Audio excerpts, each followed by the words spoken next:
Dans l'arène impitoyable de la technologie mobile, une transformation silencieuse mais profonde est en train de redessiner les contours du pouvoir, et ce que vous allez découvrir pourrait bien changer votre perception des géants qui façonnent notre quotidien numérique. Le monde des smartphones tel que nous le connaissons pourrait être à l'aube d'un bouleversement majeur, orchestré non pas depuis la Silicon Valley, mais depuis les gratte-ciels de Pékin. Cette histoire n'est pas simplement celle d'une guerre de spécifications techniques, mais celle d'une vision fondamentalement différente de ce que la technologie devrait être et pour qui elle devrait exister. Les choix que vous faites en tant que consommateur s'inscrivent dans cette bataille plus large dont l'issue déterminera qui contrôlera l'avenir de nos interactions numériques.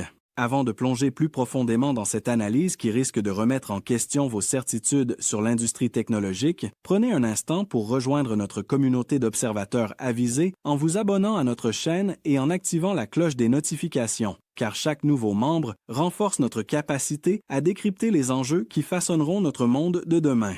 La domination d'Apple sur le marché des smartphones premium semblait jusqu'à récemment inébranlable, une forteresse bâtie sur l'innovation, le design et une expérience utilisateur sans compromis. Cet empire valorisé à près de 3 000 milliards de dollars a redéfini notre relation avec la technologie, transformant le téléphone d'un simple outil de communication en une extension de notre identité. La marque à la pomme a cultivé une aura d'exclusivité qui a justifié des prix toujours plus élevés, culminant avec des appareils dépassant les 1 500 $ pour les configurations haut de gamme. Cette stratégie a été payante pendant plus d'une décennie, créant une armée de fidèles prêts à débourser des sommes considérables pour arborer le dernier iPhone.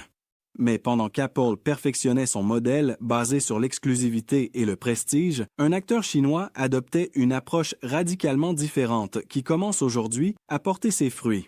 Xiaomi, fondé en 2010, a émergé avec une philosophie diamétralement opposée à celle de son rival américain, offrir la meilleure technologie possible au plus grand nombre de personnes. Cette vision inclusive s'est matérialisée dans des produits offrant des performances comparables, voire supérieures à celles des iPhones, mais à des prix souvent 2 fois moins élevés. Le dernier Xiaomi 15 en est l'incarnation parfaite, proposant un processeur de pointe, un écran aux caractéristiques premium et un système photo rivalisant avec les meilleurs, le tout pour moins de 600 $.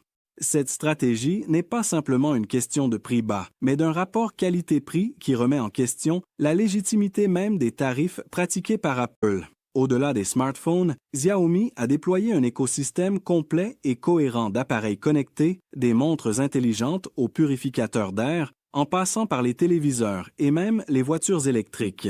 Chaque élément de cet univers respecte la même philosophie, offrir une technologie avancée à un prix accessible, créant ainsi une expérience utilisateur globale qui ne se limite plus au téléphone. Cette approche a permis à Xiaomi de capturer 14,3% du marché mondial des smartphones en 2024, dépassant Apple et se rapprochant dangereusement du leader Samsung. Dans des marchés clés comme l'Inde, l'Indonésie ou le Brésil, la marque chinoise domine désormais largement, captant l'attention d'une classe moyenne émergente pour qui un iPhone reste un luxe inaccessible. Le succès de Xiaomi s'explique également par sa capacité à innover rapidement et à prendre des risques que son rival américain semble désormais éviter. Là où Apple met plusieurs années à peaufiner chaque nouvelle fonctionnalité, Xiaomi adopte une approche itérative et agile, n'hésitant pas à lancer des technologies émergentes, quitte à les améliorer dans les versions ultérieures. Cette différence de rythme devient évidente lorsqu'on compare les cycles d'innovation des deux entreprises. Apple introduit généralement 1 ou 2 avancées majeures par an, tandis que Xiaomi déploie des mises à jour substantielles tous les trimestres. L'écart se creuse également dans des domaines comme l'intelligence artificielle, où Xiaomi intègre des fonctionnalités avancées d'apprentissage automatique dans son système d'exploitation HyperOS, offrant une expérience personnalisée qui anticipe les besoins de l'utilisateur. Le contraste est particulièrement frappant dans le domaine des smartphones pliables, où Xiaomi propose déjà plusieurs modèles innovants, alors qu'Apple n'a toujours pas pénétré ce segment en pleine expansion. Cette agilité est rendue possible par une structure organisationnelle fondamentalement différente. Apple fonctionne comme une forteresse hermétique où les décisions sont prises au sommet et exécutées avec une précision militaire. Xiaomi, en revanche, cultive une culture d'entreprise plus ouverte et réactive, s'appuyant sur les retours directs de sa communauté d'utilisateurs pour orienter ses choix de développement. Cette approche participative permet à la marque chinoise de rester en phase avec les attentes réelles du marché, plutôt que de dicter ce que les consommateurs devraient même vouloir. L'autre force majeure de Xiaomi réside dans sa stratégie de distribution, combinant une présence en ligne robuste avec un réseau croissant de boutiques physiques, offrant ainsi une accessibilité maximale à ses produits.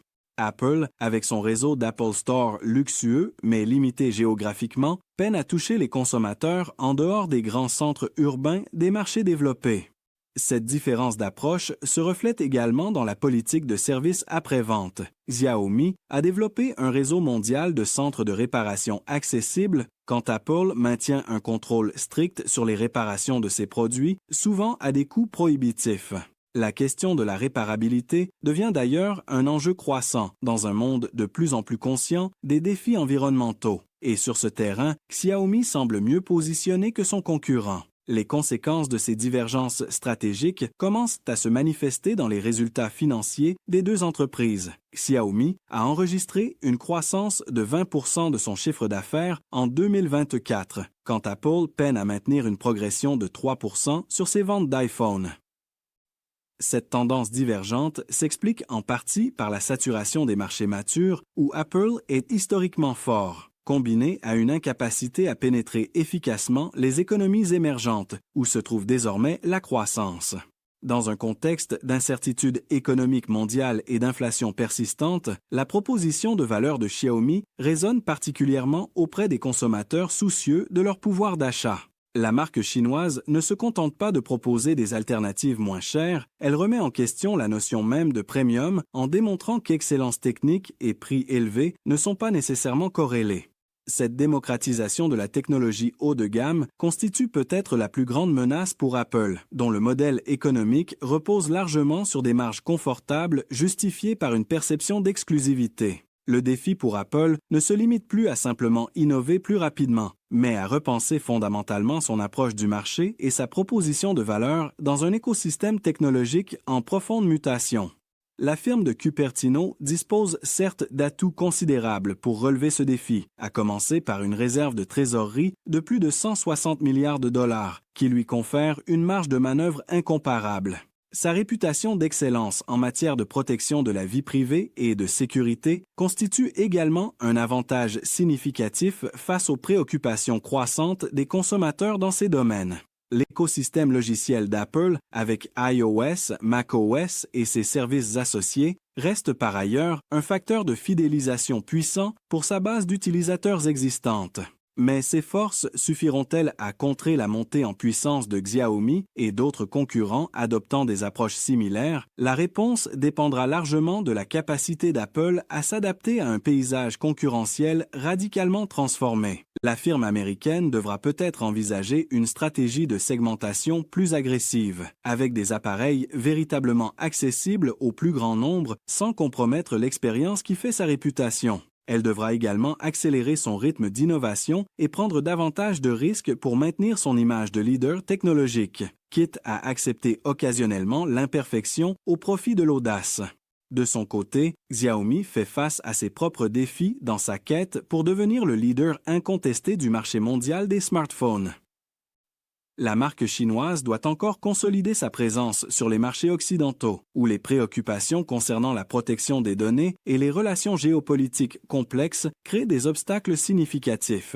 Elle doit également continuer à renforcer sa légitimité en tant que marque premium, un processus déjà bien engagé, mais qui nécessite du temps pour modifier les perceptions profondément ancrées. La dépendance de Xiaomi à l'égard de composants et de technologies tiers, notamment les puces Qualcomm et le système d'exploitation Android de Google, constitue également une vulnérabilité potentielle dans un contexte de tensions commerciales persistantes. L'entreprise devra probablement accélérer le développement de ses propres solutions technologiques pour garantir son autonomie à long terme. Les enjeux de cette bataille dépassent largement la simple question de qui vendra le plus de smartphones dans les années à venir. Ce qui se joue, c'est la définition même de ce que la technologie devrait être et pour qui elle devrait exister. Une vision élitiste et exclusive contre une approche inclusive et démocratique. C'est aussi une lutte pour déterminer quels standards technologiques et quelles pratiques industrielles prévaudront dans l'écosystème numérique de demain. Les ramifications de cette compétition s'étendent à l'ensemble de l'économie numérique, influençant le développement d'innovations comme la réalité augmentée, l'intelligence artificielle et l'Internet des objets. La victoire de l'une ou l'autre vision façonnera la manière dont nous interagirons avec la technologie pendant les décennies à venir.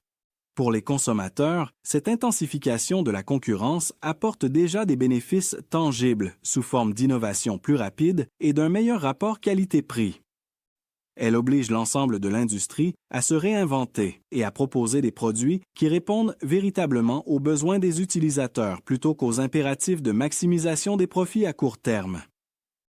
Mais cette transformation soulève également des questions fondamentales sur la durabilité environnementale d'un cycle d'innovation toujours plus rapide et d'une consommation technologique accélérée. Les deux entreprises devront démontrer leur capacité à concilier innovation, accessibilité et responsabilité environnementale pour gagner la confiance des consommateurs de plus en plus conscients de ces enjeux. La véritable sagesse pour nous, utilisateurs, serait peut-être de dépasser les loyautés de marques irrationnelles pour évaluer objectivement quelle proposition de valeur correspond le mieux à nos besoins réels et à nos valeurs personnelles. Car au-delà des batailles commerciales et des guerres marketing, c'est notre relation individuelle et collective à la technologie qui est en jeu, et c'est à nous, consommateurs, de définir quelle vision mérite de l'emporter. Apple restera-t-elle la référence incontestée du haut de gamme ou Xiaomi réussira-t-il son pari de redéfinir complètement les règles du jeu? La réponse se dessine déjà dans les choix que nous faisons aujourd'hui. Le temps où la possession d'un iPhone représentait le nec plus ultra de la sophistication technologique semble progressivement céder la place à une approche plus pragmatique, où la valeur réelle prime sur le prestige de la marque. Cette évolution reflète peut-être une maturité croissante du marché où les consommateurs, de plus en plus éduqués technologiquement, sont moins susceptibles d'être séduits par le marketing émotionnel et plus enclins à évaluer rationnellement les performances objectives. Dans cette nouvelle ère qui s'annonce, le succès appartiendra probablement aux entreprises capables d'équilibrer innovation technique, accessibilité économique et responsabilité sociale. La question n'est plus de savoir si Xiaomi peut défier Apple, mais plutôt comment Apple répondra à ce défi qui remet en question les fondements mêmes de son modèle commercial. L'avenir s'annonce passionnant pour les observateurs de cette industrie en perpétuelle mutation, où chaque nouvelle génération de produits témoigne de cette lutte acharnée pour conquérir nos poches, nos poignets et finalement notre quotidien numérique. La technologie a toujours été un vecteur de transformation sociale, mais rarement les enjeux ont été aussi clairement définis qu'aujourd'hui, entre exclusivité et accessibilité, entre perfection contrôlée et innovation agile. Le vainqueur de cette bataille ne sera pas nécessairement celui qui créera le smartphone le plus sophistiqué, mais celui qui comprendra le mieux les aspirations profondes des consommateurs du monde entier.